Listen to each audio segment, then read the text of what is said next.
Hello down under. I'm sorry. I had to say something Recording stupid. in progress. Good day, mate. There we go. Hello, ladies.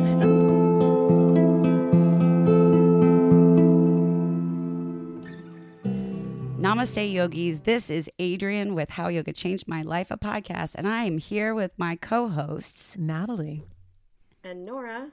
And today we are super excited. We have Liz Albanis. Did I say it right? Yeah, okay, that's good. right. All right, good. So we've got Liz with us from Cambria, Australia.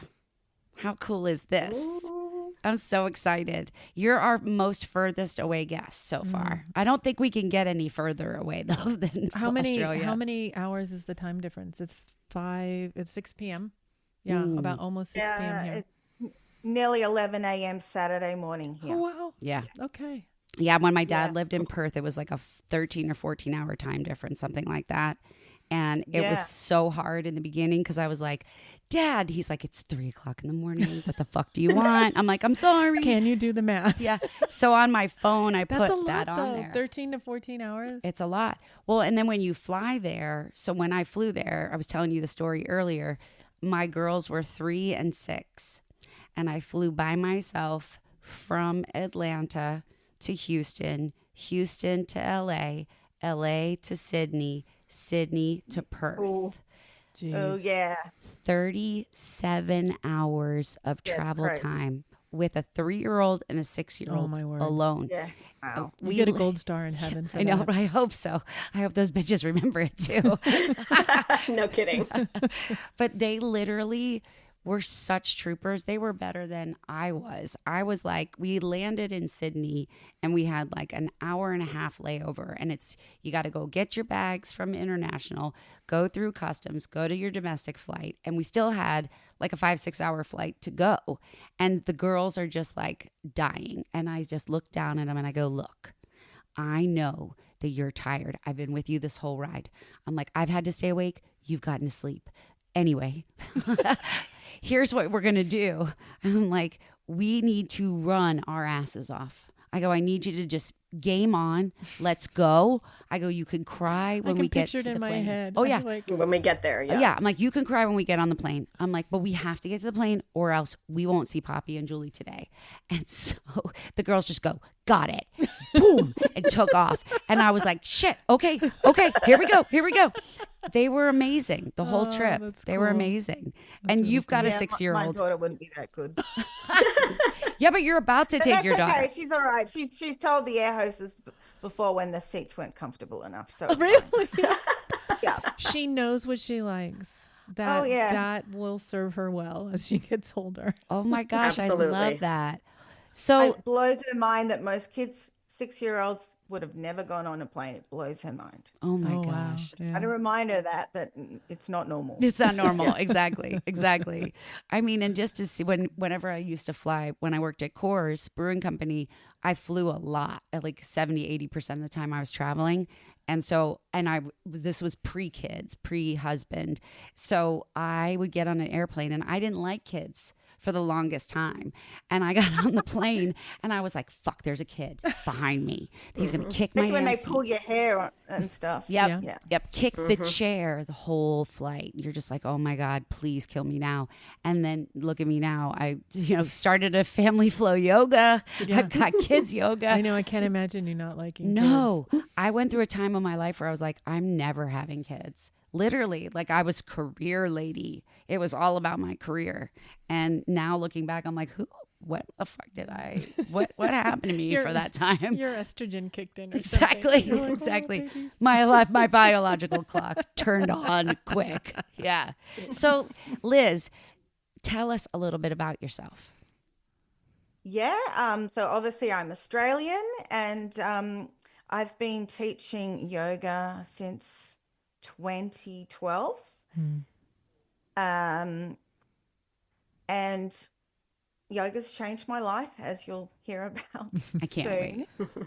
And I'm currently studying to be a yoga therapist, and I also teach Pilates and bar. And I We do too. quali- So do we. yeah, and Excellent. qualified personal trainer. Yeah. Yeah, so it's big career shift. That's Yeah. awesome. You're one of us. You're one of us. We are personal trainers Exactly. too. We Yeah, yeah. And after most of my workplaces closed down in Melbourne, which was the COVID capital of Australia, I went online. I saw it as a sign, Oh, wow. and it's different. I mean, I will teach face to face next year again when I settle into Canberra. But yeah, it's very different, but it's really rewarding. It Yeah. really is. I mean, teaching online, it's definitely different. You know, I mean, whether it's just the technology and like getting the sound and the lighting and all of that stuff right, and then you're teaching and trying to talk at the same time as you're moving. Like I found that very challenging for myself because I would get so excited with the students and the music, and then I'm like, okay, hold on.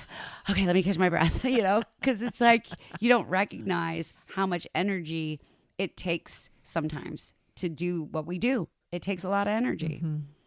Oh yeah, and you got to cue. Verbal cues need to even be Very thoughtful. better. Yeah, Yeah. yeah. I'm a big believer in action cues. So it's like stretch your fingers up, right? Or, Yeah. you know, lengthen your leg forward. So it's like, that's easy. Like there's not a whole lot Simple. of, yeah, very simple. Keeping it, what is that saying? Keep it simple, stupid, right? Because they don't hear anything we say anyway. They only hear like 10 or 15% of what we actually say. Yeah. Yeah, that's true. That's probably what studies have said. I've Yeah. never looked into it. But Yeah. So you started in yoga teaching in 2012. Let's go way back to your first experience on a yoga mat or in a yoga situation. Yeah, yes, I was a very different person back then. So when I discovered yoga, I was working in the public service, so for the federal government. And I'd done my business degree because I'd been encouraged by my parents to get a proper job. So I wanted to muck out horse stables for a living. I didn't do well at school. I didn't know I had ADHD, for instance. And I'd been diagnosed with PTSD at the age of 11. So school was not easy for me. I never really fit into the public service. I still didn't know I had ADHD. I was miserable. My way of coping was smoking, drinking, and not looking after my body, the complete opposite of a himsa. And I was really stressed, and I tried to quit smoking multiple times. I started about age 14 at school. It was cool. It was going to keep my weight down. Yeah. And then I just tried to quit so many times. And then one of my friends, who's quite sadistic, she ran up Mount Ainslie when she was pregnant. Wait, how think big she's- is that mountain? Oh, look, it's Australia doesn't have big mountains, but Okay. it's hills, you know? Okay. It's Yeah. hills. She And was she pregnant though. Yeah. And most It was a and big then- challenge. No, most women couldn't do that, and that's fine. That's normal. And she's like, "Oh, come to this hot yoga class." It was Bikram yoga. It was one of the first hot yoga studios in Canberra, because Canberra's behind Melbourne and Sydney, because it's much smaller, only 500,000 people. And it was the new thing. It was like to me and her, it was fitness fad. You know, we didn't know the difference. You'll burn calories, you'll lose weight, you'll detox your body, you'll get really flexible for riding your horses. And I went, okay. And she took me into the studio and she said, oh, okay, we've got to sit in this spot. And just before the teacher came into the room, I thought to say to her, well, why do we have to sit here? And she said, oh, I've tested it out, and this is the hottest spot in the room. I'm like, oh, jeez. great, thanks. Great. I know people like that in my classes for sure. Right. Yeah, and I didn't know it was 90 minutes, and the whole time I was like, when's she going to go back? And, you know, anyone who's practiced Bikram knows, especially the old school teachers, it's very strict. You cannot leave the room.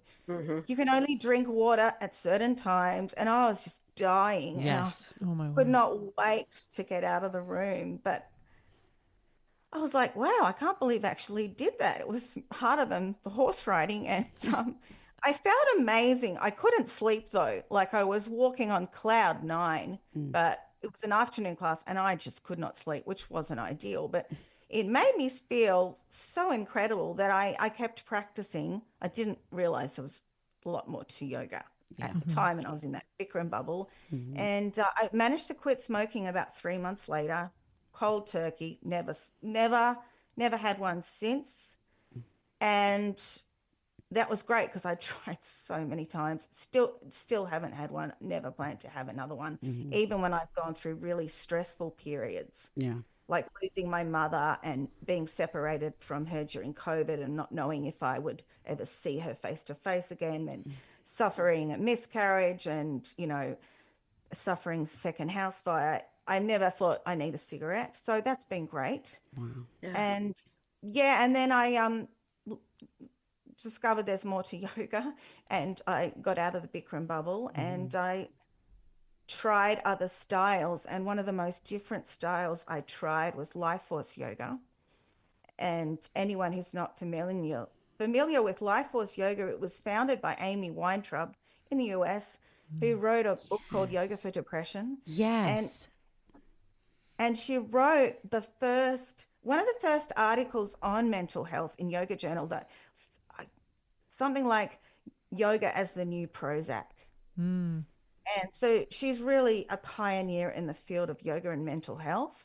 Wow. And I learned about her in 2013 at a yoga therapy training. And then I learned all these practices that didn't involve a yoga mat and were more portable, time efficient. I thought, wow. And then I started to learn a lot more about yoga and how it's so misunderstood in the West, Mm-hmm. and and it's just really changed my life in that respect. And I cared more about my body, and being a typical female, especially one who suffered sexual abuse, I've had a really bad relationship with my body.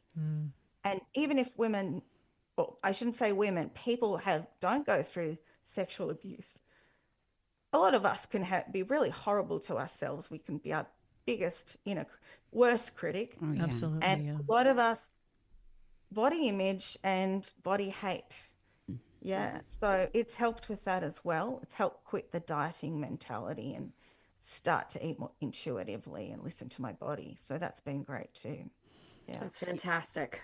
I know. I remember when I first started practicing yoga, and I was like, I would come home and just eat whatever I wanted to eat. And I was like, oh, I don't want to eat that tonight. I want to eat a salad, or I want to eat something that will fuel me better. It was like a light switch almost, but it was like a dimmer, right? It just slowly got a little bit brighter as my practice got deeper. Then it was like the lights are turned on. I'm like, what the hell am I living in? What am I doing to myself?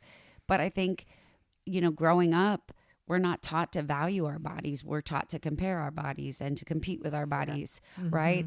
Who looks better in this? Who's skinnier than that? Who can do, this exercise or that movement? But instead of like really being like, man, I'm a badass, right? I may not be the same badass as Liz or as Natalie or Nora, but we're all badasses. And we should be able to prop each other up and not tear each other down. Yeah, kind is cool, and we're all unique. Yeah. That's the thing. And like we are unique, our yoga practice needs to be too. One style is Absolutely. good for someone, but not another person. So yeah, Absolutely. important. Absolutely. So when you started, so it's Life Force Yoga. So what's kind of like their style? Like what you said, some of it was off the mat. So what kind of things did you experience that was different from Bikram that you were like, that's why you started leaning that way? Yeah, I mean, I still practice other styles. Don't get me wrong, but it's great because it's so portable. It taught me about mantra, and I found it really weird.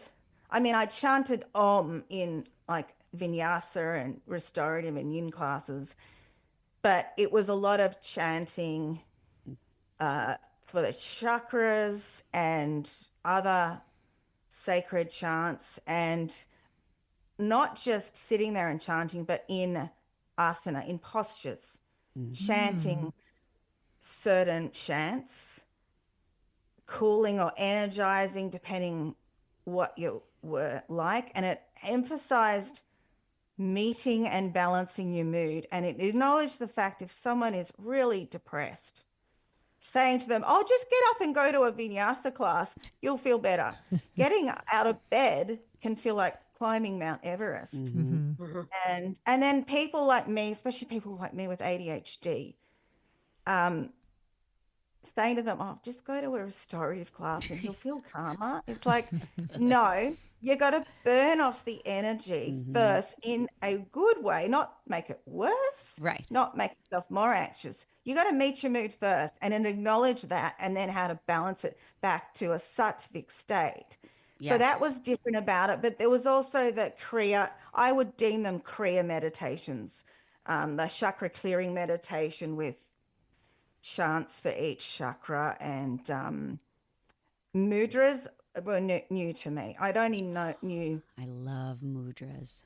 Yes, I only knew the Hasta mudras of Gyan and stuff like that, but there were more mudras, and Amy does acknowledge that there's no scientific evidence. Well, there wasn't when she wrote the books, but just give it a go and see if it works for you, because there's so many little energy points in your fingers.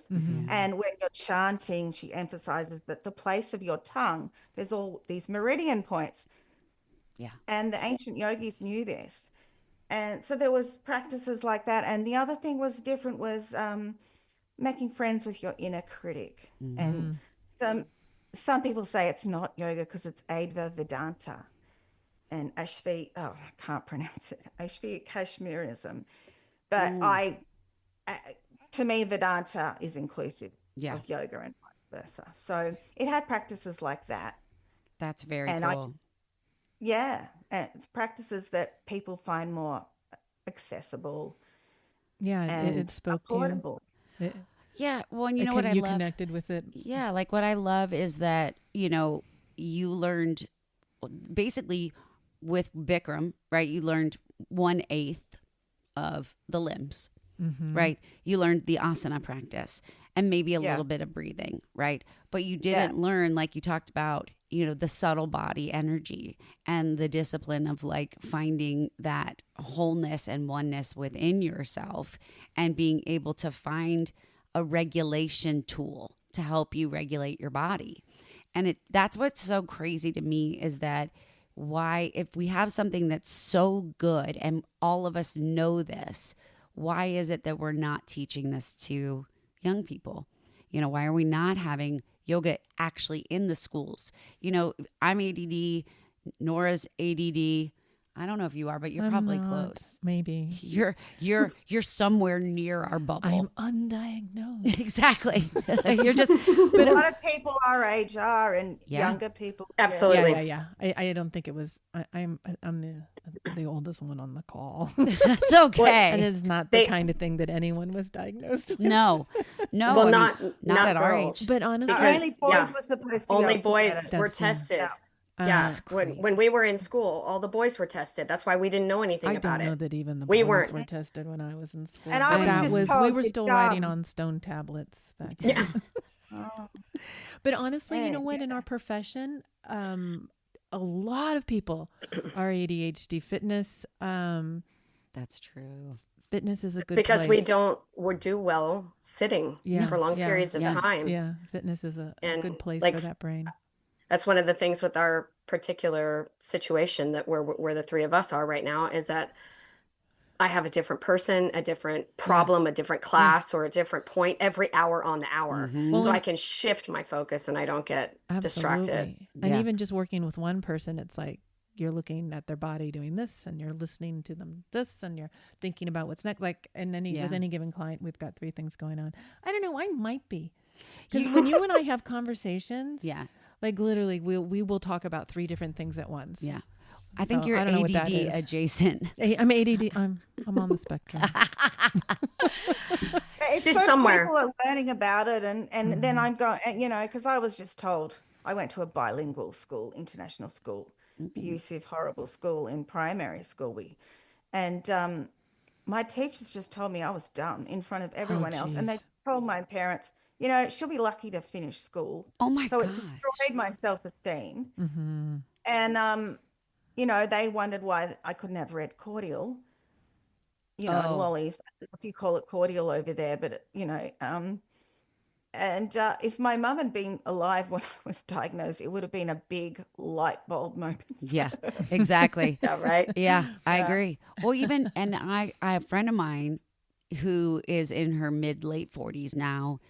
A couple years ago, she was diagnosed with ADD. And she said Mhm. that what ended up happening with her was like, her doctor was like, yeah, most women develop and mature into it Oh, because really? of the fact that Oh. we are, as a kid, we may be dysregulated. We may have a hard time focusing and sitting still. But, I used Post-it notes to keep my life together. So I would have Post-its everywhere to remind me to put deodorant on, to remind me to grab my keys, like all of these things in life because I didn't know how to take care of myself. And so I was like just labeling everything so I would find it. And what's crazy is that once a woman starts to care for more than just herself, right? Like family, Oh my goodness. then now we wonder why we're ADD. It's like because we have Yeah, that so did change much. my brain for sure. Right. That absolutely Right. changed my brain. I really feel like that it has something to do with us maturing into it. Or maybe it's because, like you guys said, boys were tested, we weren't. And we weren't showing the symptoms, put in air quotes, because I don't think it's a disease. I don't think it's a disorder. I think it's a gift. Yeah, it's just it's It's a superpower. It is a Yeah. superpower. It Yeah. absolutely is. it's just a style of processing that Mhm. doesn't suit a classroom where 30 plus people are sitting in a chair. For 8 hours a day. Yeah, so Right. it's Go I mean, figure. it isn't a syndrome or a No. disease or anything. Yeah, it's just like we institutionalized education, which is, I mean, it's fine, it's necessary. I'm not shitting on that. I but am. I'm going to shit all over it. I don't can't like it. People take it really seriously when I shit on it. Oh, really? Well, Oh, 'cause because I you did- homeschooled your yeah, because I kids. homeschooled my kids. That's right. So I I've don't got want to cousins shit who on do it. that. And I mean, and a lot of people do very, very well. However, if you don't have a brain that is suited to sit next to 30 people who are exactly your age in one room and shut up and listen, if your brain doesn't work that way, then Yeah. then they're gonna You're not going to label be you. successful there. Yeah. It's just you're not going to be Especially if you successful. go to a Yeah. school that really doesn't cater Hmm. for Are they better at catering at it now? I don't think certain so. schools. Certain school. I know from friends who've got kids who are ADHD or have both ADHD and autism. It can vary a lot in schools Yeah. here in Australia. Well, and a Yeah. lot of Here it too. yeah, a lot of it here is you have to advocate for your Mhm. child. Mm-hmm. Because, like, when Campbell was little, she was diagnosed when she was in end of kindergarten, first grade. And so we put her on medication. And I was against it at first. But I had heard a story from a friend of mine who was a nurse, and her kids had ADD, and her kids were on ADD medication. She goes, just try it. She goes, because there was a article she'd read about a 15-year-old girl who her parents would never put her on the medication, and she ended up getting to get on it. And she said, I felt like I had been in a dark room my entire life, and the lights just turned on. And so I remember the day I gave Campbell the first dose of ADD medicine, and I said, this is a vitamin for your brain. I'm like, this is going to help you feel that you can calm yourself down and focus from within so that the noise around you doesn't bother you. And she got off that school bus and ran up to me and she goes, Mom, was there magic in those vitamins? Because I had the best day ever. Oh, that's Okay, amazing. yeah, That's okay. wonderful. So Yeah. I don't Yeah. advocate Success. for, writing prescriptions for everything. Let's be honest. But that's a you know, success story. It's a success story, Yeah, but yeah, if yeah. it didn't work, it wouldn't have worked. We find other avenues. But Liz, I'm curious because you had said so you had started to try Life Force yoga. So what kind of made you shift to be like, I'm going to be a yoga teacher? Oh, yeah, that's true. So I discovered yoga in January 2011. And as I said, I was working in a job I absolutely hated and with some horrible people who discriminated against my boss who was vision impaired and treated him like he was a pariah. And it made me realize how miserable I was. But also, I want to say that I'm a privileged white person in a first world country. Not everyone is able to change careers. Yeah. They just don't have a choice. Yeah. And even in Australia and US, and it's not just third world countries, they just literally don't have a choice, especially in today's world. Yeah. And that I had the opportunity to take a redundancy package. What does that mean? Oh, yeah. So you probably don't have that over there. No. So It means get you they out pay later. you out. Oh. They pay you out a bunch of money because they can't fire you, especially if you've got tenure there at what you'd probably say in the US. I know this from friends. And so they pay you out, and you can't apply for a job in the government for another 12 months. And I was like, yes, I'll take it. And I changed my career, and because I decided I want to do something fulfilling. It may not be a proper job. Right. And I also studied fitness and Pilates, and because I love Pilates, because I rehabbed my knee and my back when I fell off my horse, 2004. And yeah, and I just had a career change, and I had the money there to from the redundancy, and I bought a house, and I worked damn hard in my 20s and early and mid 30s, and yeah, so I just wanted a different job, but I wanted to do the Bikram training, and luckily the owner of the studio said, no, I've only sending 2 people over there. I was so annoyed. Oh my gosh. And then what's come out with the training, the Netflix documentary and whatever, Oh yeah. I thought, oh man, I am so glad. I would not have survived that training. And I trained with Byron Yoga Center in Bali, Indonesia. Ooh. And it was completely different, like the strong emphasis on ahimsa. Wow. And the man who started Byron Yoga Center, he's an inspiring person. He was a heroin addict. Wow. Discovered yoga in rehab, completely changed his life around, and I admire him. John Ogilvie, Nice. is his name. Yeah, he's amazing. Oh my gosh. Wow. What And a then life it blossomed changer. from there. And what a beautiful place to have a life I changing know. experience. That's a good thing about Australia is that you can get to Bali like a hop, skip, and a jump, right? It's pretty quick to get to. Oh, at least my dad from Perth, it was a little bit easier. Oh, I think. it's even closer. Like with us, it's about maybe 7 hours, but with Perth and Darwin up in the Northern Territory, it's really close. Yeah, like 2 hours. And it's actually cheaper for them to go to Bali than Sydney or Melbourne. And the accommodation's cheaper. Yeah. Much cheaper. Yeah, exactly. So you can see why they go there. It's Australia's playground. Yeah. So how long was your training in Bali? Because it was a 200-hour yoga teacher training. Yeah, so I did 14 days there. Wow. And many? then 14. I went back. I went back to Byron Bay, where it's based, and did the second part. And it's a while ago. I think it was another 14 days. And then we had to do so many hours of practice teaching. And so I did a 200-hour then.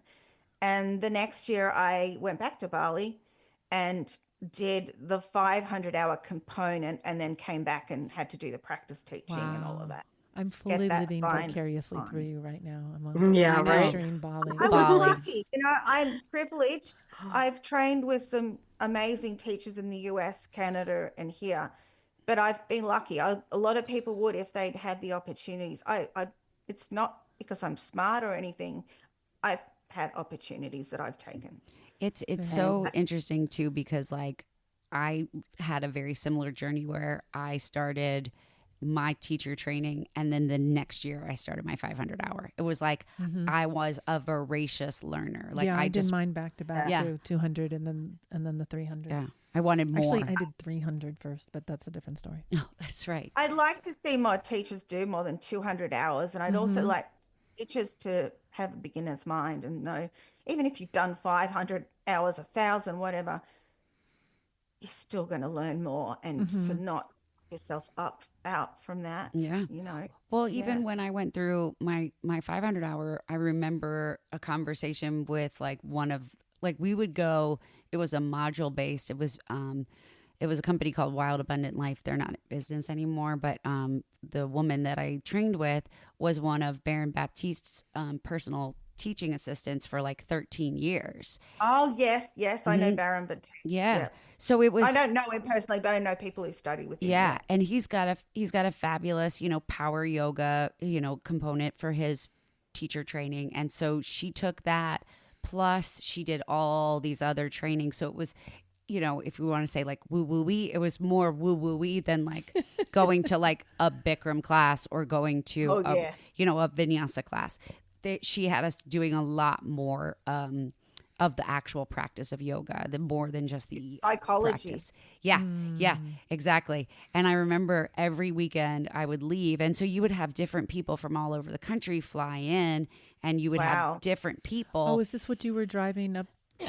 Was it the Chicago area for? Yeah, so I lived in Chicago, and then I would go up to Wisconsin. And it was all over that's right, Wisconsin. You've talked about that. Yeah, very cool. And it was really neat, but the weird part was, and it was a little bit in Chicago too, it was weird because, when you go through a 200-hour, you have kind of a group. I would call, I'm not trying to be culturally inappropriate, but I would say they're my omis, right? They're my friends. Like those were my people that I went through my 200-hour with. And then when I went to my 500-hour, I was meeting different people every single weekend, which was different. Yeah, she unusual. never had us introduce ourselves to other people, though. Oh, yeah, that's a bit weird. I thought that was really weird, too, because she didn't want us to have like too much of a distraction of a relationship, but yet it's part of it. So it was very strange. But what's crazy is that, after I did my training, like 9 years later, I found one of the studios that I used to work for in San Antonio, the head of their franchise or their ownership, for the franchise I worked at, was one of the guys I went through my 500-hour with. Oh, wow. He was the director of yoga for him. And so I like ran into him again. I'm like, this is great. And he was on the podcast. So it was really cool to like have that experience. So yeah, it's like I would walk away from every weekend and go, I learned that I know nothing. Like the more I learned I don't know anything. Yeah, Joe Fee would say that. Yeah. Paul Grelly's assistant. She Yeah. was big on that. And the greater the ignorance, the greater the dogmatism. I can't remember whose quote it is, but she would say that a lot. And yeah, you see that in the yoga industry. You have to do it this way. This is the only way to do it. And that is ignorance. Yeah. That's a vidya. Yeah. Absolutely. You see that on the Pilates side too, with the classical versus contemporary, Yeah. It's like we have learned things in the last 100 years. We can apply that knowledge to the basic principles and learn from it all. Yeah. Dr. Stuart McGill taught me that with the Canadian spine mechanic. He would say that about Pilates. There's stuff that's come out that we shouldn't be doing anymore. Yeah. So I'd love to hear more about this ahimsa focus from your training. Oh yeah. Well, it's a while ago now, but there was just a lot of compassion with catering for the students. And I mean, I was still having violent nightmares during the first training. And so my roommate told everyone on the course except for me, and I found it later and I was horrified. And they found her another room, and they were really good about it, compassionate to me, whereas some yoga trainings might kick you out. Yeah. And I explained I had PTSD, and they were really compassionate about that sort of thing. And John really emphasizes that ahimsa is really the foundation, that nonviolence towards yourself and others. And that was just emphasized as part of the philosophy, as the part of the Ashtanga in the sutras they placed. And I just think that was really meant to be for me, because if I'd gone to a training that was the complete opposite, I wouldn't have lasted. It would have destroyed me, because there have been teacher trainings where people, sorry, trigger here, but people have committed suicide. It's brought the worst out in them. They've tried to break them rather than lift them up. So that's what I mean with that. And so, they handle that really well. And part of my journey has been dealing with those sort of flashbacks with PTSD and things. And yeah, so I was well looked after, and I really appreciate Byron Yoga Center for that. And John, yeah, they That's were really amazing. nice teachers who understood that and dealt with it well. And yeah, we made a YouTube video in the 500 hour, which was sort of having a fun about ahimsa. I wonder if it's still on YouTube, but Oh no, because you have to John was send it to always us. saying, ahimsa, ahimsa, and because it had turned his life around so much with Yeah. heroin addiction, Yeah. and nothing had worked. He'd moved to Saudi, I think it was Saudi Arabia, where he couldn't get the heroin. And, Wow. he'd gone to all lengths. I can send you an article on it, and he's just incredible. I mean, yeah. So I That's think crazy. that's why. Yeah. Mm. So So at the time, oh, go ahead. sorry. No. At You the go. at the time of your training for you said 1 year you did the 200-hour, the next year you went right back. At that time, were you already in the fitness industry? Were you personal training? Were you Pilates certified first, or which came first, Oh, the Oh yeah. chicken or the egg? no, the yoga came first, and Okay, I was working in the retail industry to fund things, Hmm. and so gotcha. that was really not my thing too, because it was a Yeah, slow job and ADHD. Whoa. that's And that's a I would bad actually, combination. Yeah. I would practice breath work, Oh, or, nice. count-based meditation when there was no customers in the shop and stuff. Nice. But yeah, no, it was after I did the 500 hour that I started doing my Cert 3, then Cert 4 in fitness. And it was during the time I would finish my Cert 4. I'm just trying to think of the date. So 2013, yeah, I finished the 500 hours. 2014, I started fitness training and the Pilates training with Studio Pilates. What kind of And style is it? Like I don't know if you have the same styles. Like I don't know if balance body, peak, contemporary, like stout. Like I don't know what that is in Australia. Is there a different type of style? Like we were saying earlier, classical Pilates. I wouldn't call it classical. I call it, I wouldn't say my understanding of the Pilates industry is anything like yoga, but the owners of Studio Pilates are physiotherapists. So it's Oh, not what okay. I'd call CrossFit Pilates, because Hmm. there's a bit of that in Australia. Oh yeah. Yeah. There's a little bit of that here too. Mm-hmm. Yeah, but so there were physiotherapists who knew their anatomy, and Awesome. but Nice. they Yeah. do group classes. But when Studio Pilates, they've got their own franchise. I believe they have a TV screen with someone demonstrating the exercises and the instructor walking around for alignment checks. Oh. And Hmm. yeah, so it's not what I call the CrossFit style, but I don't know. I think it's not. I wouldn't call it classical as Mm-mm. either. Yeah. Yeah, But like over yeah. here, it's like if you have like one of the big ones, you're teaching the same exact class every single time. Oh It's a no, it wasn't like that. No, Mhm. but they did give us how to sequence, but no, it wasn't like the same routine. And yeah, which is nice. And Yeah. it's so cool though that you did the same thing that I did. So I did yoga, then I did personal training, then I did a bunch of other certifications, and then I did Pilates. So it's very and now I'm finishing up gyrotonic. But what's cool is that oh wow, yeah, what I Yeah. realized is that I was, even though both of my trainings were fantastic in yoga, as far as like generalizing yoga teacher training, it's a very hard thing to standardize, right? Mm. Like to They're really different. they're all so different. Like I've had studios in town here where I would never hire anybody that came out of their 200-hour ever. I don't care what kind of magic that they're training to me never prepared them to be a teacher. But then I've been in other places where it's like they come out, they're amazing teachers, but they don't have any of the subtle body energy understanding, or they have great body awareness, but then they don't know how to sequence. and what my main issue is, not that it's just a really postural based classes, but a lot of teacher trainings there's no prerequisite for, and Hmm. they get a Hmm. 200 hour in 14 days, and you need to live it. You need to walk your talk. Yeah. It's not Yeah. something you can learn in a couple of weeks. You've For got to sure. embody it, live it. Like when I did my training with Byron Yoga Center, there were prerequisites about having done gone to so many classes, been practicing for so long. That's so And it good. wasn't a short time. And now you have people who go out and do 200-hour trainings here in Australia, and they've not practiced yoga for long. They do a quick training and then they start running their own trainings. It's Oh, wow. crazy. Yeah. Yeah. And anyone that's who not a wants to good do a idea. training, do your research. Yeah. And they Yeah. can't register it with Yoga Australia, which is great. Because to register a 200-hour or 500-hour with Yoga Australia, you've got to be a senior teacher.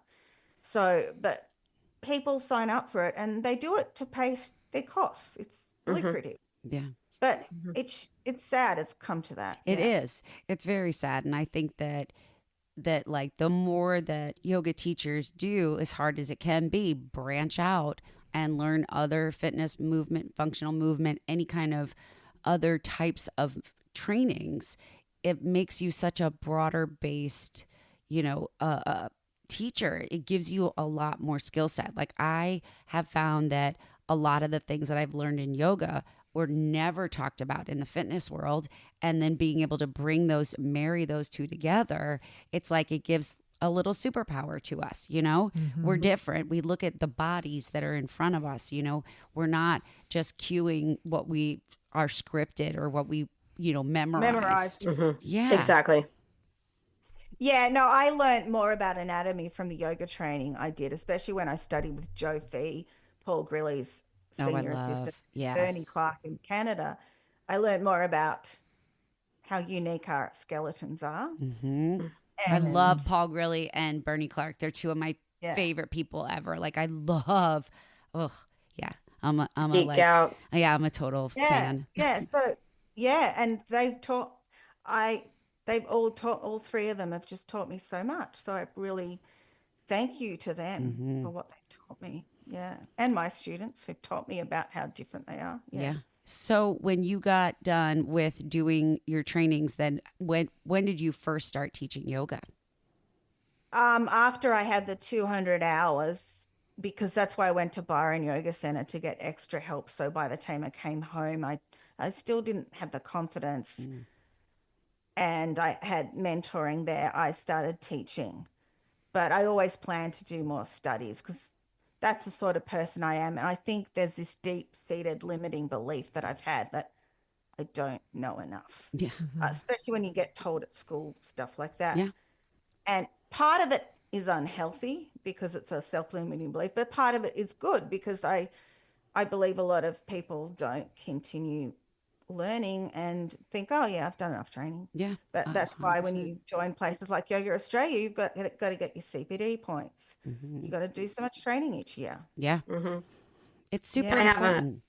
have a really special client. These two know him, but he's an 81-year-old Joy who comes in a couple times a week. And one of his great sayings that we say back and forth to each other continuously is when you stop learning, you start to die. That's when you start dying. And he's not ready for that. So he's there and he's doing Pilates and he's doing gyrotonic and he's doing, weight training. And he asked me the other day, he was like, what's the history of kettlebells? And I was like, oh God, oh, don't get all Nora right, started George, on that. Let's go. We're going to go down history lane, Oh man, Yeah, you've been let's waiting do all it. your life for that question. Absolutely. Take a seat. Let me tell you. Nora loves her inspiring. kettlebell. She loves a kettlebell. That's it. That's so true though. So when you started teaching and like take us through the rest of your journey, like, especially since you said COVID pushed you to online, like kind of what was that time in between like? Yeah, so I did some training with some other trainings, I attended, when I got out of that Bikram bubble, I attended the Power Yoga Canberra studio, which is no longer here. And that's where I discovered more of the psychology behind yoga because it's Baron Baptiste based through Duncan Peake, who was one of Baron's first students. And I was inspired by them, and I was inspired by Yin yoga because it really tested me with the long hold. Exactly, And it does. Yes, it yeah, will. and the owner said to me, yeah, if you want to teach, you got to be certified. I want you to train in it first. So I was lucky I got a last minute spot with Sarah Powers from the US. Oh yeah. Yeah, and then I did training in that. As I said, I've been lucky. And then Judith Hanson Lassiter happened to come to Australia, and that was the last time she was here, Oh, 20, I have a 2014. huge girl crush on her. Oh yeah. Huge. She's a beautiful Oh person. my gosh. Her books, like some of her books are like dog-eared, written all over. I've given them as gifts. Like I'm obsessed with her. Yeah, and she's humble and she's got a great sense of humor. And oh, yeah, she's great. And yeah, so I studied restorative yoga with her. I did some kids yoga with my late mother. And yeah, I did some more yin yoga training. And I studied with Amy Weintraub from Life Force Yoga. And she came to Melbourne 2016, and I went down there and trained with her, and then I became certified level 1, and I did some workshops on life force yoga, yoga for depression, yoga for anxiety, and I did some workshops on yin yoga and myofascial release because I trained with Jo Fee, and she does what we call myo yin. She combines it. Yep. And then I learned about the yoga tune-up balls. Anyway, and the great thing about COVID was the government was nice to us and gave us some money, and I used that to do some more training online. That's when I trained with Power Living. But so, and then in 2017, I got married, and we moved to Melbourne 1 month before we got married, which was a big month. And Melbourne was great because Melbourne's second biggest city in Australia. It'll take over Sydney at some point, which Sydney's not happy about.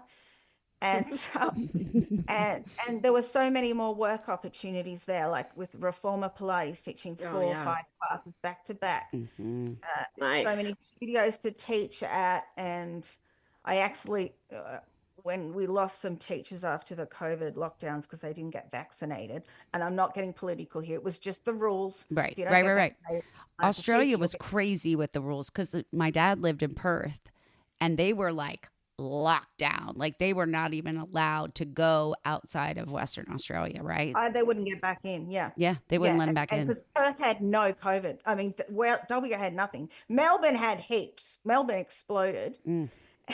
No one wanted us. Yeah. No, sorry. They closed off the borders, and they had people at the borders. Yeah. And yeah, That's anyway, crazy. fun time. Yeah. Yeah. So I had the opportunity. I was working at a Bikram studio, and they asked, and they were not your traditional Bikram studio because they taught it their way, and they taught a 45-minute version, and they said, you've been to a lot of Bikram classes. I loved the heat. Yeah. I didn't like dogma with it, but I loved the heat. Yeah.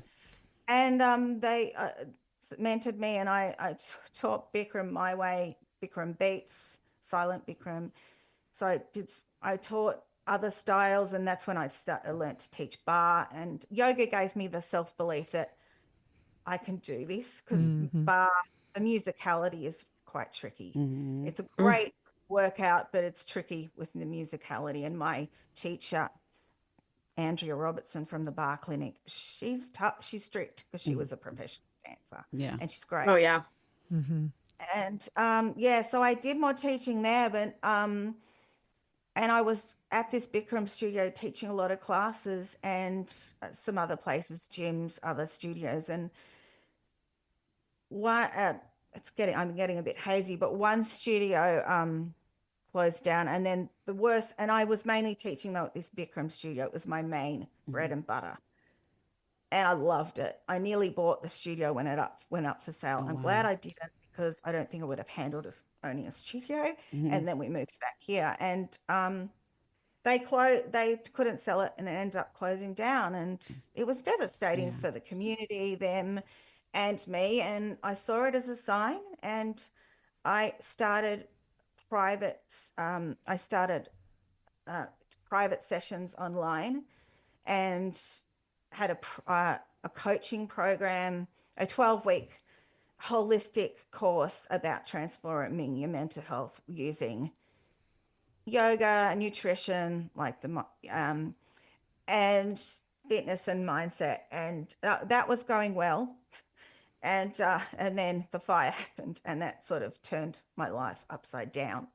All right, so talk about the fire. Yeah, I'm happy to.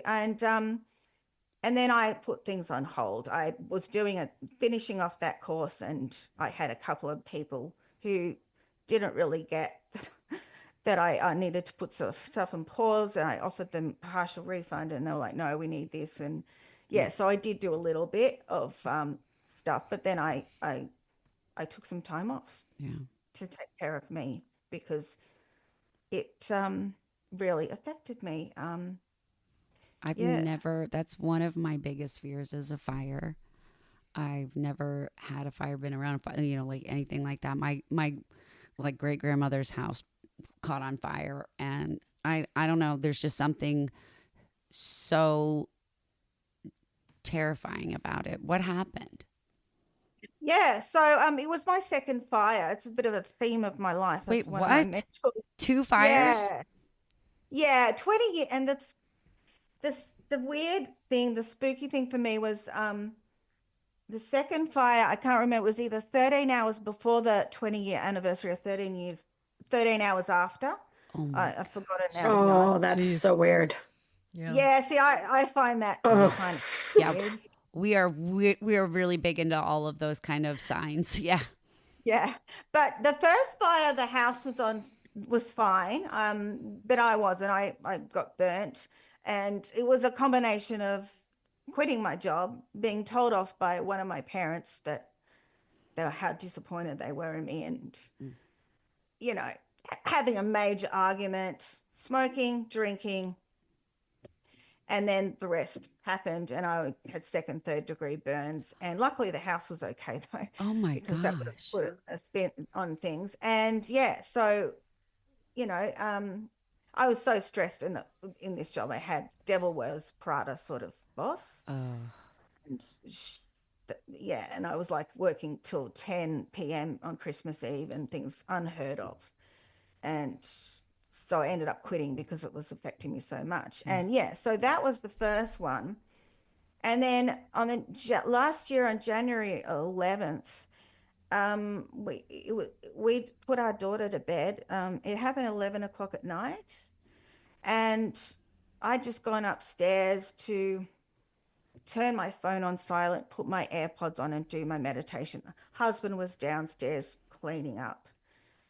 And there'd been a lot of crime in Melbourne. There still is. Machetes. We do the machetes in Australia because of gun laws, which are just as bad. Yeah. They're bad in a different way. And there'd been a lot of burglaries, and our next door neighbors had a really bad burglary. There'd been a home invasion. And so we had cameras set up, alarm system on. I was always on the lookout for burglaries. And one of the cameras went off. And it went off on the side of the house that never goes off. And I thought, oh, God, it's a burglar. And I opened it. And I thought, hang on, it's a ghost. Oh, it's a burglar camouflage. And 5 seconds later or whatever, my husband, who's really easygoing, calm, runs up the stairwell going, call 000, 911. Mm-hmm. Next door's on fire. Oh, dear. I'll get Audrey out. And he raced to get her. She was sound asleep. She was 4 at the time. Forgot to get a toy out of her cot, but that's okay. We got her out. Yeah. And then the neighbors start banging on the door. Get out.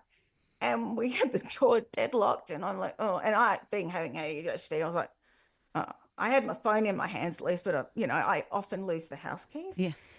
Now I've got a tile on them.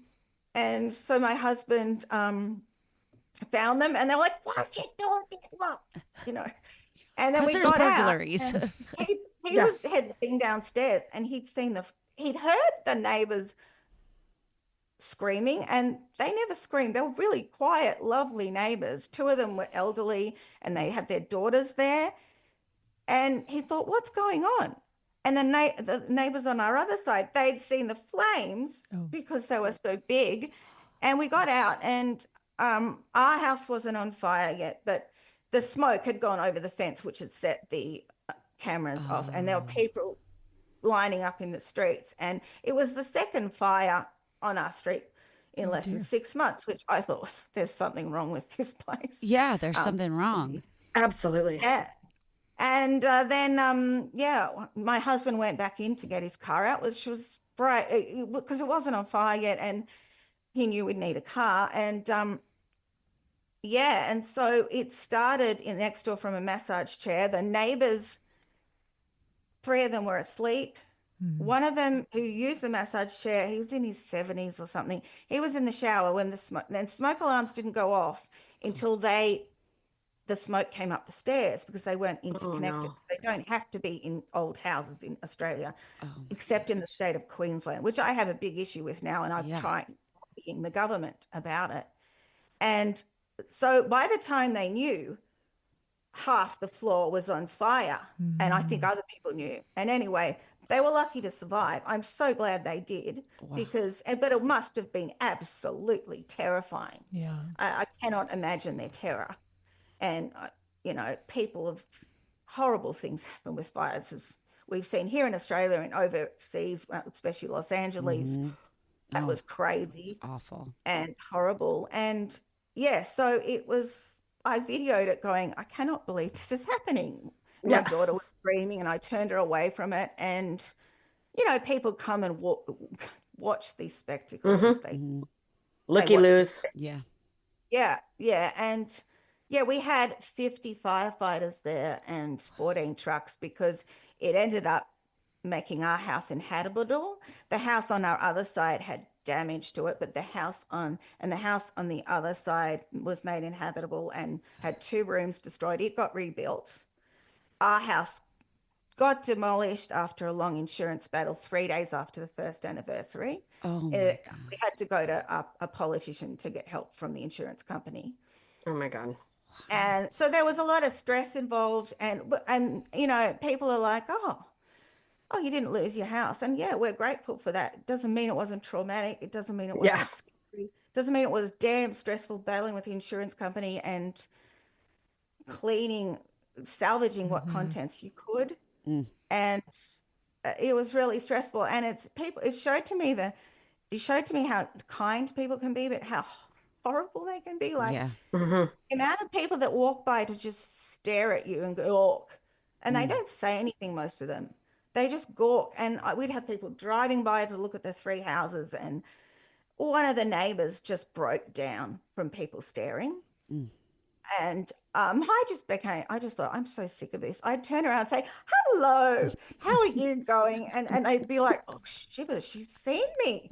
And they just run away. And I thought, well, what do you expect? Yeah. You want to come in? You want to see the inside? You're gawking outside. You want to come in? Yeah. And I found it funny after a while, but it was just like, to anyone who's listening, it's fine to look, but say to them, I'm so sorry, because that's what I did to one of the neighbors down the road, and who lost their house. I was like, I'm so sorry. I did go to have a sticky beak, but I also said, I'm so sorry. Is there anything I can do? Yeah. So people are weird. People are weird. Or one of my husband's workmates said, oh, I wish my house burnt down, because then I'd get a new house. Oh my God. And people say that too, and it's like, seriously? Or they just what a dick. Yeah. One of the yoga studios was like, well, when they wanted me right back at work, they didn't get why I needed time off, and they also didn't get why I wanted to lock the doors, not deadlock, lock them at night because of the crime. Yeah. And why I was quite different, and I just said, look, this is not going to work for me. Yeah. I need a break. And my yoga practice changed, and it created resilience. But there's this saying that says, what doesn't kill you makes you tougher. Yeah. Not always true. It Right. can actually make you weaker forever, or it can make you weaker temporarily until you build more resilience back. Yeah. And yoga's been my ground, my anchor. I can't even imagine. Yeah. And then, like having to deal, I'm speechless that your yoga studio reacted to your loss and your trauma in that way. This wasn't the nice one. This wasn't the one I loved working at. That had closed down already. Right. Okay. This was a studio I was working at, and and they were just like, they were short on staff, and probably for a reason. Yeah, they went through a lot of stuff. And just no kidding, no mystery. Yeah. When a yoga studio closes, like the one that you loved, like I had that happen here in San Antonio with a studio that I worked at, and it closed, and it's like people don't understand like what a loss that is, if for the community and for people around us, because that was a tie that brings all different people together, right? Yeah. So many different walks of life will walk into a yoga studio. Once they have enough courage to walk into a yoga studio, they'll come in. And then it's like, I still have friends that they're like, I miss the old space. And I'm like, I know, I miss the old space too. But it's also a space that needed to close its doors when it did. Do you know what I mean? Yeah. Well, the studio owners copped it with some really unhappy clients, but those people were grieving, but it was really hard on them. They lost a lot of money. They put so much sweat, blood, and tears into the studio, and they were really good people to work for. Yeah. They were the best people I ever worked for in the industry. They were wonderful to their staff. Well, and I think that taught what teaches me more sometimes is a bad boss or a bad situation. Sure. Right? Yes. Of like how a person really can be an asshole or how they really can treat their employees. And my whole thing is like when I own my own yoga space, brick and mortar space, when I'm in a space of my own, the number one thing to me is the teachers, period.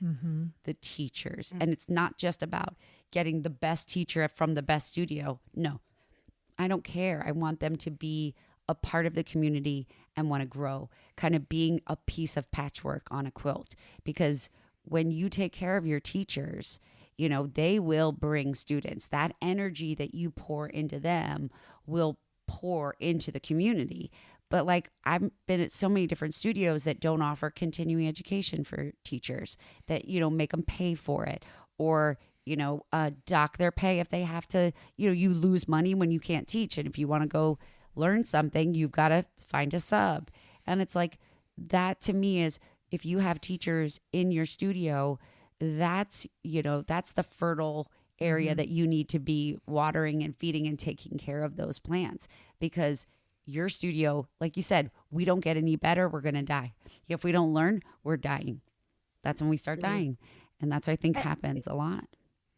And what was so sad about this was the ladies, and I'll say their names here because I want to thank them, Beck and Maddie Pink. They owned Flex Studios in two of them in Melbourne. They were good to their clients and their teachers. They backed you up. They helped me learn bar. They spent time to help me improve my teaching. I had worked for other places that did this, but they had your back, and they realized they needed to look after their teachers. Yeah. And I appreciate that, and I was heartbroken for them too. Yeah. They didn't, but life isn't fair. No. So. It's not. My mom used to say, this was the saying from my mom. She'd be like, life's a bitch and then you die. Thanks. That's warm and fuzzy. I know. She was always, that's not wrong. She was always so like heartfelt and caring with her words. Like if I hurt myself, she'd be like, don't cry. Unless you're bleeding out your eyeballs, don't cry. Suck it up and deal with it. Honestly, suck it up and deal. My mom was a lot like that. It's a good saying, but my mom used to say, it'll hurt, but you'll get over it. And I'm like, thanks. Yeah, okay. Oh my gosh. So that was a year ago or 2 years ago that you did the house. Oh, no. Sorry. It wasn't hang on. No, it is. Hang on. Gosh, where am I going with this? You sound like me on a daily basis. Wow. I'm coming up to the 2-year anniversary in coming January. Wow. Yeah, so wow, I'm losing my track of time because this year was big too because we moved back to Canberra because I said to my husband last year, I'm not rebuilding.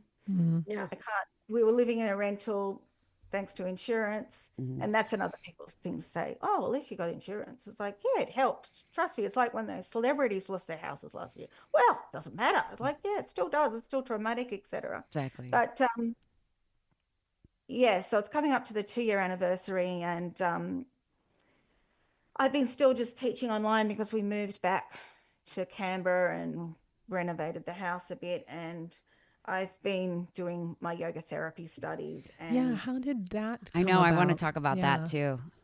yeah, Yeah. So tell us about so that. they've been great too. And I've ended up having to do it online. I was only going to do half of it online, but it just got too hard to travel and leave my daughter with my husband who works for the government. He loves working for the government. He earns He's an money. easygoing guy, you said. So yeah. Oh yeah, yeah, and he loves counting. He loves Excel spreadsheets and you know working with numbers.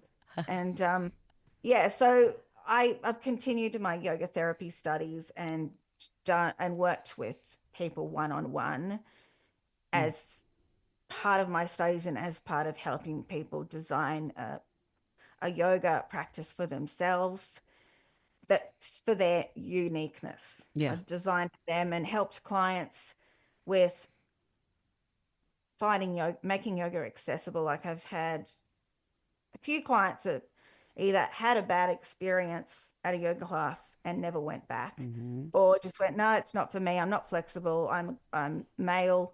No, Yeah. no. And one client, you know, she's in her 50s, public servant, being bullied. She was not the stereotypical yogi of svelte, wearing activewear, not flexible, a major back issues. And she'd been singled out in yoga classes a lot for her weight and her lack of flexibility. And just put your hand up if you can't do this. And she'd feel humiliated. Oh, that makes me crazy mad. Yeah, you know, and she knew me already. And I gave her practices that were accessible and helped reduce her pain and cope with being bullied at work. And she's got trauma there, and she was having panic attacks at work and things like that. And she had practices to do at work off the mat, and you know, it helped. And then I had another client who didn't have access to yoga near her, and an overseas client. And she had high blood pressure, and it's not my role to take her off medication. Don't think I did that. Right. Her doctors were like, what else can you do to get it down a bit more? And I designed practices for her stress and for that reduced her blood pressure and stopped heart palpitations. And I mean, she's a bit younger, she's in her 40s, but she was going through a divorce and a career change and custody issues stuff. So she had that stress. Yeah. And yeah, so for people listening, you know, yoga can be accessible. If you find it overwhelming and not accessible, you're probably in the majority of the population. It's not what you think it is. It doesn't have to be in a group class. You don't have to do downward dog, which is a modern yoga pose inspired by British gymnastics. Yep. The ancient yogis didn't do downward dog. No. And it's Yeah. yeah, it's Krishnamacharya, the father of modern day yoga. I think there's a great book on it called Yoga Body and the Roots of Yoga, and he was inspired by British gymnastics. That's why there's handstands in some classes. Yeah, exactly. And martial arts, and in the yoga has changed more in the last 100 years than its whole history. Exactly. That's the scary part. It's just these crazy postures we do. And the most advanced yoga in the yoga class is not necessarily the one standing on their head. It's the one who's the most present. And Yeah, exactly. you know, and it is getting into that you might call it, one way of putting it is your state of flow, but into that state of oneness, that union, which we want to try to get into. We want to practice yoga to try to get into that state of yoga, which I felt. Yeah. You know, I Yeah. know it's a good practice when it can get me into that Absolutely. Yeah. oneness, you know. Yeah. Well, and that's, I think, the most magical thing about yoga too is like that samadhi, right? Like the bliss, Yeah. that place of Absolutely. bliss, like Yeah, that the state of bliss. flow. It's like when everything feels like it's aligning, and when a student can have that magical moment on their mat. I don't know many students that have had that magical moment and never gone back, right? That's right. It may take them Yeah. some time. I've had that. I've had people like bawling, crying in half pigeon. And then, you know, it's been months. Those hip openers, man. Yeah. They're like months before I'll see them again. And then they kind of like Really? eke back in. And it's like sometimes it was just too much for them to handle. And then they come back and they're like, okay, I'm ready now. And I just always found that interesting. When you're doing your yoga therapy, so how does it work? Because quite frankly, it's still to me a little bit of a mystery as far as like how it works. Maybe define like the difference between yoga instruction and yoga therapy. Yeah, and look, it's described a little differently in the United States. I don't know much about the politics around this, but I know I know people who are on the boards of places, but Right. some people, yogis, think there shouldn't be yoga therapy, but I could equate it to the fitness industry almost. Like you've got your group fitness instructor who's got their Cert 3 in fitness, which is your basic yoga teacher, and then you've got your Cert 4 that might do private clients personal training, and there might be more knowledgeable in a group setting because they've done more studies. And then you've got your diploma of fitness specialized personal trainer and your exercise physiologist. And the diploma is when you here in Australia, diploma of fitness was like 12 months full time. And that's when you work with specific populations and, you know, like, you know, people with, you know, that need like people in their 80s, for instance. Like osteoporosis, right? Like those kind of like special considerations. Yeah, you got more scope. So a yoga therapist works more one-on-one with people trying to help with certain conditions. Look, sometimes it's alongside with a doctor or whatever, and we've got to still stay in our scope and not take people off medication and do that. Right. And sometimes it's yoga therapists go into, like Amy Weintraub's done some work in jails over in the US and specific mental health conditions. And another yoga therapist who deals with people who have been suicidal in group settings, small group settings. Is it only mental health issues or is it physical health issues? Yes, sorry. No, it's not. Sorry, it's not just mental health conditions. They use it for all sorts of conditions. In India, it's common. They use yoga therapy all the time in the hospitals. And so it can be for any condition that yoga can help. And the place I'm studying with, Biomedical Institute of Yoga and Meditation, for our case study clients, anything we give them, we've got to back up with scientific evidence and back up why, you know, because not all of it can be scientifically backed. And so I really appreciate that and know all the contraindications. And so it's dealing with specific populations at a higher level. Now, so that's my way of saying it. And it's a lot more study. Like here in Australia, you got to be a senior yoga teacher. So you would have been teaching for 10 years, 1,000 hours of training, 1,000 hours of teaching you can prove. And then the training technically should be over a 2-year period, and it's 650 plus hours. Wow. So it's a lot of work. It's a lot But of I've work. learned so much, and it's improved my own personal practice. I've had some mentoring with the owner, especially after the fire. And it helps with group teaching as well. So, So do you get to, as a yoga therapist, go to your client's doctor with them? Like, can you talk to their doctor, or is there like you said, scope of practice, right? So how does that work? You have to have consent. Okay. You have to have consent. So it's all like can with say personal trainers. Honestly, sometimes talk to physio. We call them physiotherapists. You guys call them physical therapists. If there was consent, or they might get a letter from their doctor saying they're on this medication, this is contraindicated for this injury, like with personal training and things like that. Or if they've got severe mental health issues like psychosis, you would work alongside their psychiatrist. Gotcha. And you obviously never take them off medication. And there is a lot of contraindications with psychosis and mania. Yeah.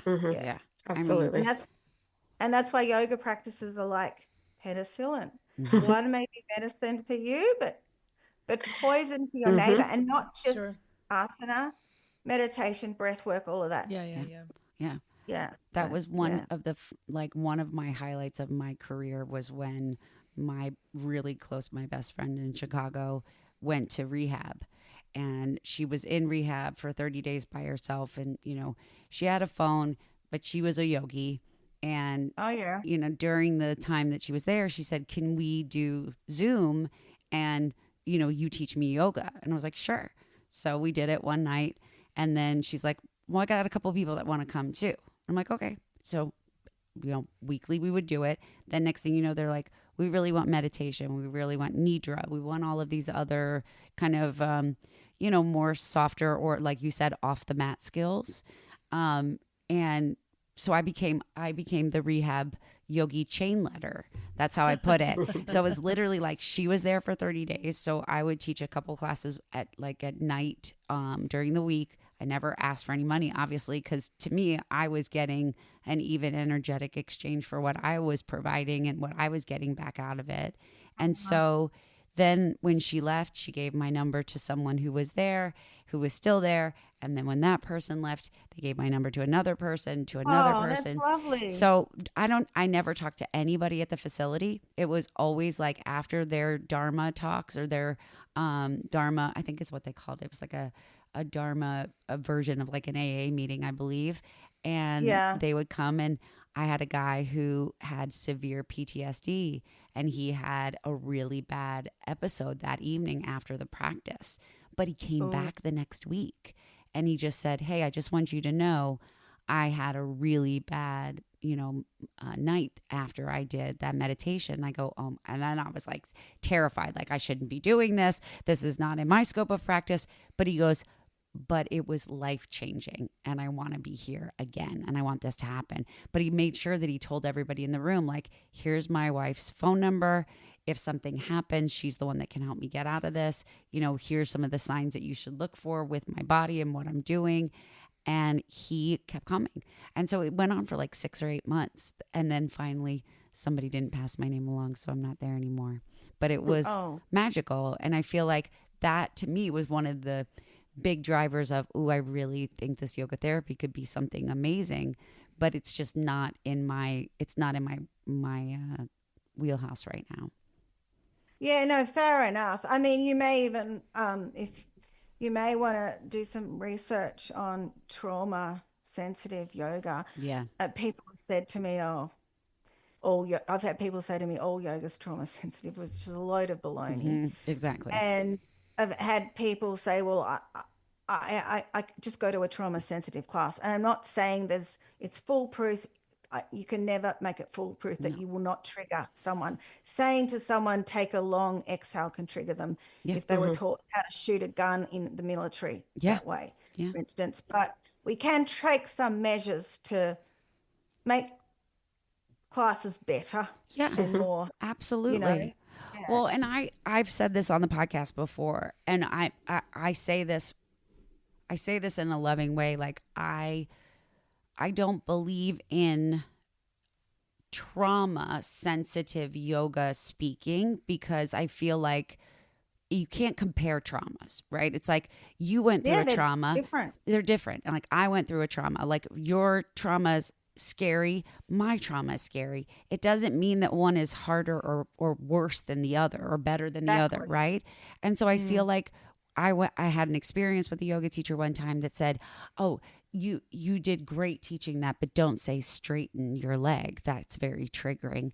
And I said, "Okay, here's the thing is that I'm a compassionate, loving, empathetic person, but I can't change every single word I use." No, that's true. You can't. I can't do that. I've tried. Like, I don't say belly. I say torso. I say chest, or I'll say thighs. Like, I won't say, things, or like, I won't say cues that are going to make somebody feel triggered in a way that I know, right? Like, I don't want to be the type of teacher that is walking on eggshells, because we don't know with our students. You don't know. You could be looking at someone and they're great and healthy, but then they've been through this horrific trauma that, is not visible. Yeah. Yeah. No, there's no way guarantees, but there's certainly some obvious things that a lot of teachers could do better, like giving options and not being dogmatic. So there are things. Well, and it's good. Yeah, it's good to accurately describe classes too. But yeah, absolutely. What's interesting is what you said, like the options. So that's like one of my big things is, and I had this conversation with one of my clients today. Her and I took Nora's class yesterday, and she said, what I love about Nora's class is that she'll give you modifications. And I said, no, she doesn't give you modifications. She gives you variations and options, because there's nothing wrong with your body to modify, right? Like, or see if you can do this, or maybe try this. It's like when people say those things, like, if you can't do this, then do this. I can understand that simple language, but I don't like to say to modify this, because to me that's saying like, I'm doubting you, right? Yeah, or you're not good enough to do the full expression of the pose. And even saying the full expression there's so many things we can say better. I mean, I've made so many mistakes, and I expect to trigger people, but I do like to give options and not say, no, this is the only pose you can do. You have to do it this way. And that's what they pretty much do in Bikram. Yeah. As soon as I hear that same thing, like you said this earlier too, you're like, when it's one way and it's that way, like that's when I'm like, bye, I'm out. Right. Yeah. Exactly. I'm Ignorance. out. Yeah. Oh my gosh, we've been talking forever, and I still feel like we could keep talking. This has been so great, Liz. Like, it's so neat to talk to you and to hear your perspective on yoga and how it's really transformed and changed your life. And what I love about what you've been able to do is recognize the beautiful skill set that you have, that you're able to share yoga with other people, right? This is a service. It's a hard job to teach people how to move and breathe. It's a very difficult thing to, walk around a person who's been through a lot, or that they're in pain and you're trying to make them feel better. So to know that we've got a sister all the way across the world in yoga, it just I just got goosebumps. It makes me so happy. And I'm just in great awe of everything that you've been through and how you have carried yourself through life. Like, you really are an inspirational person. And I want to pull you through the camera and put you on my lap and just keep you forever. Oh, you're so sweet, Adrienne. You're so sweet. And I love what you're doing with your podcast, with demystifying yoga and showing people the power of yoga and what it can, the possibilities. And I'm no saint. I screw up many times. All I know is I've become a better person because of yoga, and a more resilient person as a result. But I definitely don't lose my shit, so to speak. Exactly. I can't, and then I know, more yoga today. Yeah. So, yeah. Exactly. Yeah. Exactly. No, I think it's great. And like, I really want to keep in touch with you. Like, if it's not for people like you that, want to share your story and are open and vulnerable to our listeners, like, I wouldn't have a job doing this. This is what I wanted to do. I didn't want to be the star of a podcast. I wanted the people that were telling their stories to be the stars. So, and you just started a podcast too. So tell our listeners about that. Oh, that's so kind of you, Adrienne. Yeah, my podcast is pretty new. April this year. It's called Yoga for Trauma, the Inner Fire of Yoga. And it was something came to me after the fire. I felt like it was my dharma to spread about trauma and the power of yoga, and just came to me. It's a passion project. And yeah, I do have solo episodes, but I most of my episodes are with guests, and I feel the same way as you guys do, in that I'm grateful to guests as well who come on my show. Yeah. Wonderful. I just followed you, and now I'm going to start to make sure I rate, review, and subscribe. I'm really, really thankful for our time, Liz. And please keep in touch. When you come to the States, come and look us up. We would be happy to have you down in Texas. Obviously, you're going to be in other areas of the country, but know that you've got lifelong yogi friends here in San Antonio. Oh yeah, I love Texas. I find the people really friendly and down to earth, a bit like Queensland here in Australia. And I love traveling to the United States. It's a great country. Well, good. We got a room for you, so come on over. Come on over whenever.